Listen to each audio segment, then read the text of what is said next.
We're just invited to an exorcism here by a psychiatrist. It's being done right now in New York. Very rare.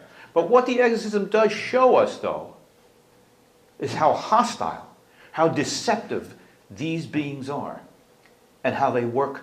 It's a dramatic model of how Satan is working in our lives as men. And we don't have to be afraid of it. We just have to know how the enemy operates. And the second principle of military science is once you've killed the leader, you cut the lines of deep communication. Not just what's going on in the battle, but that communication that the platoon had when it was being formed, when it was hiking together and getting disciplined together and crying together and laughing together and knowing that they were going to have to not leave any of their brothers behind. They were going to have to be there for one another. That kind of bonding that I had as a cop, where I knew for certain that Mark, my partner, would always be there for me and I would be there for him. And we had St. Michael in our hats. And I knew it because I could see how he was operating, how I was operating. And a week later, 2 of our guys got killed right down here in Stockholm, 5 minutes from here. And we suited up a week later. We weren't afraid because I figured, look, I get shot, I go to heaven, I get Greek pizza. I stay over here, I go to Nunzio's, I get Greek pizza. Either way, I win.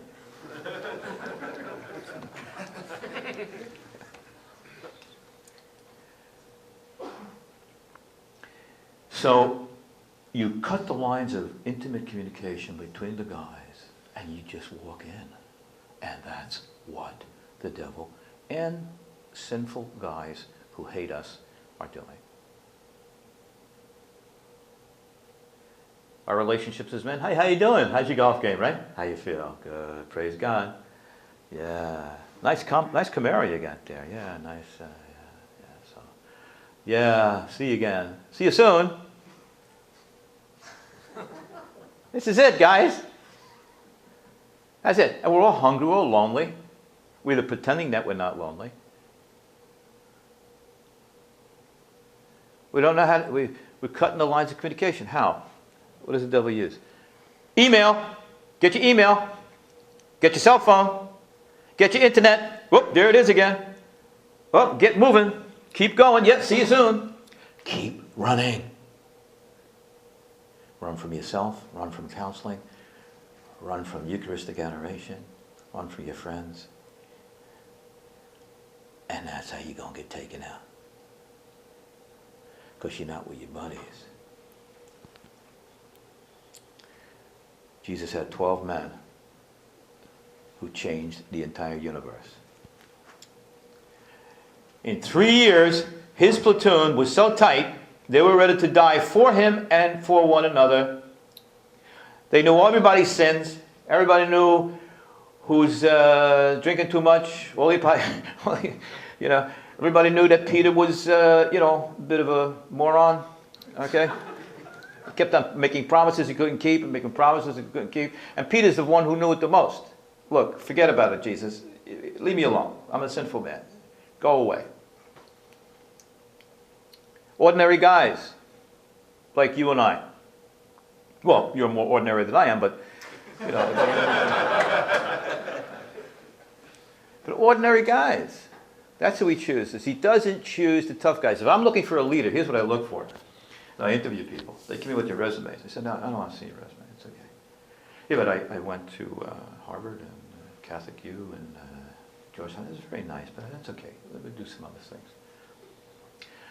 How often you volunteer for people when you feel like it, when you don't feel like it, and you sacrifice?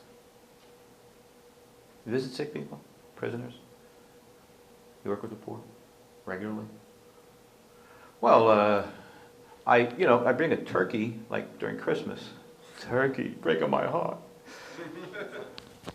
Second thing I say is,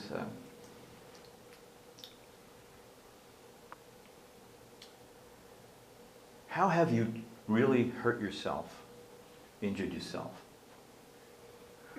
How has life wounded you? Parents, life, work, the military. How have you wounded yourself? And how, when you were broken, did you cry out and you're now in the process of healing? And instead of having open, pus-filled wounds, filled with shame and guilt and anxiety and fear. You have a scar. See, I have a scar right here physically. I remember the day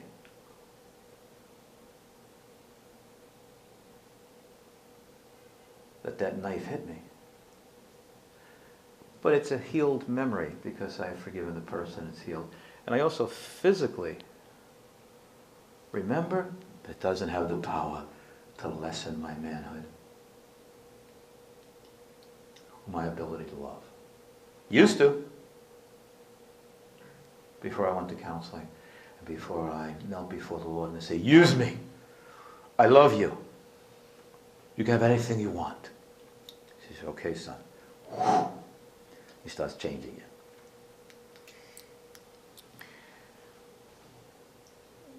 And if the man says, well, I've been through a lot, man, and I was talking to a guy the other day. He says, well, I got 3 Purple Hearts. This is a dramatic example. And I lived through cancer, and I was a commander with the Navy SEALs. He's a little guy. And I know him, Richie. He's going to speak at our Warrior Brothers conference. The guy he's Christ-centered. He said, oh, God was so good to me when I was at Saigon, the fall of Saigon. I was shooting in the fall of Saigon. Amazing. Life. And so that's what I want in a man. The first is how much you volunteer. 2, show me your scars.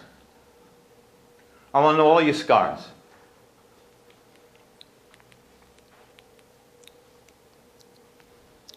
If he doesn't have that, I'm not interested in his resume. I'm not even interested in his recommendations from people. Well, Father so-and-so, Bishop so-and-so, this is good, this is good. Because he may not be bad, he just hasn't yet moved into the realm where men will follow. In the military, men follow people like Braveheart or Saving Private Ryan, Captain Miller. Sacrificial, Christ-like figures. His wife was killed. His children were killed. Gladiator, his son, his wife was raped and killed and crucified. These were men of honor, broken-hearted.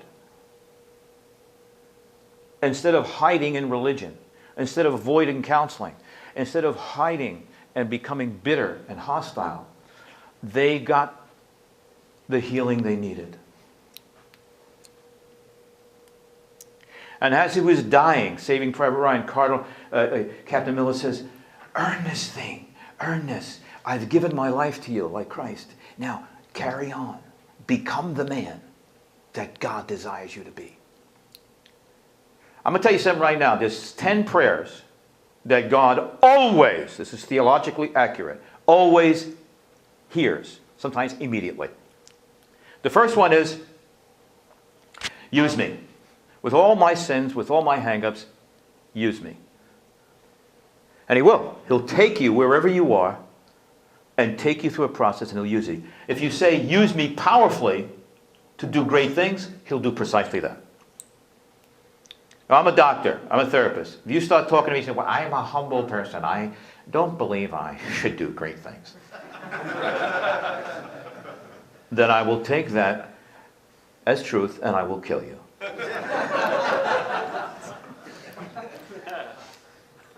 You will do greater things than I did, Jesus says. You, with all your sin, with all your hang-ups, with all your wishy-washy will, Peter, you will do greater things than I did. It's incredible. Second, I give you, Philip Mango, all power over all the works of the enemy. Well, I just am a little Italian guy from, I don't know about that. Oh, so you're going to back off? The feeling of inadequacy, which is the male fear, is the condition for being chosen. What? If you don't feel inadequate, I can't even use you. I'm the guy for the job, Phil. Okay, Doc, Captain. You're the guy for the job? Why is that? Well, I've been around. Okay, you're going to teach John here how to talk, how to mop the floor. Okay?